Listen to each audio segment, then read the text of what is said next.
Hello students, તો first ચેપ્ટરના બધા જ કોન્સેપ્ટ વ્યવસ્થિત ક્લિયર થઈ ગયા પછી આજે આપણે પહેલા ચેપ્ટરના સ્વાધ્યાયના દાખલા તરફ આગળ વધવા જઈ રહ્યા છીએ. તો આઈ હોપ કે તમારા બધાના કોન્સેપ્ટ ક્લિયર હશે. જો નહીં હોય તો પણ ફરી પાછા દાખલાઓની અંદર હું તમને ઇક્વેશન્સ ફરી પાછા યાદ અપાવી દઈશ અને આઈ રેકમેન્ડેડ કે તમે ફરીથી જેટલા કોન્સેપ્ટ ક્લિયર નથી તો એક વખત વિડીયો જોઈ પછી દાખલાઓ સોલ્વ કરશો. તમારો આત્મવિશ્વાસ અને તમારો કોન્ફિડન્સ જે છે એ અલગ જ લેવલે હશે.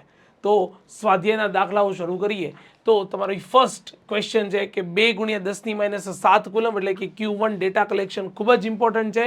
Q1 2 × 10⁻7 કુલમ અને Q2 3 × 10⁻7 કુલમ વિદ્યુતભાર ધરાવતા એકબીજાથી હવામાં મૂકેલા છે 30 સેન્ટીમીટર અંતરે. એટલે કે તમારી પાસે 30 × 10⁻2 મીટર કે જે તમારી પાસે થઈ જશે 0.1 મીટર. ચલો ડન. તો તેમના બંને વિદ્યુતભારો વચ્ચે કેટલું બળ લાગશે તો બળની કિંમત તમને અહીંયા પૂછી છે. બરાબર છે, બળની કિંમત તમને અહીંયા પૂછી છે કે કેટલું બળ લાગશે. અને સિમ્પલ વસ્તુ છે કે જો તમને બળ જ પૂછ્યું છે તો કુલમના નિયમનો સીધો ઉપયોગ કરો. F = તમે સીધું લખો K Q1 Q2 ના છેદમાં R². માત્ર ને માત્ર અહીંયા તમને એક વસ્તુની ખબર હોવી જોઈએ અને એ છે કુલમના અચળાંક K ની કિંમતને. આઈ હોપ કે તમને બધાને હવે એ તો ખબર જ હશે. 9 × 10⁹ ન્યૂટન ઇન્ટુ મીટર સ્ક્વેરના છેદમાં શું આવશે? Coulomb square. ચલો ક્લિયર. હવે માત્ર ને માત્ર બીજું કશું કરવા નથી. તમારે અહીંયા કે Q1 Q2 અને R ની ખાલી વેલ્યુ સબસ્ટિટ્યુટ કરવાની છે and that is the 9 × 10⁹ Q1 ની કિંમત આપણે મૂકીએ 2 × 10⁻7 કુલમ અને Q2 ની કિંમત મૂકીએ અહીંયા 3 × 10⁻7 કુલમ. ચલો ક્લિયર. અને આટલી વસ્તુની કિંમત મૂકીને R² એટલે એ કરી દઈએ આપણે. તમારી સામે છે 0.3². ચલો ક્લિયર છે. આટલી વસ્તુ ખબર પડી. શું આવશે તો કે અહીંયા આવશે 0.3². કેલ્સી છે તમારી પાસે. માત્ર ને માત્ર અહીંયા વેલ્યુ મૂકીને સાદુરૂપ આપશો તો એનો જવાબ તમને સીધો સિમ્પલ મળી જવાનો છે 6 × 10⁻3. 6 × 10⁻3 ન્યૂટન.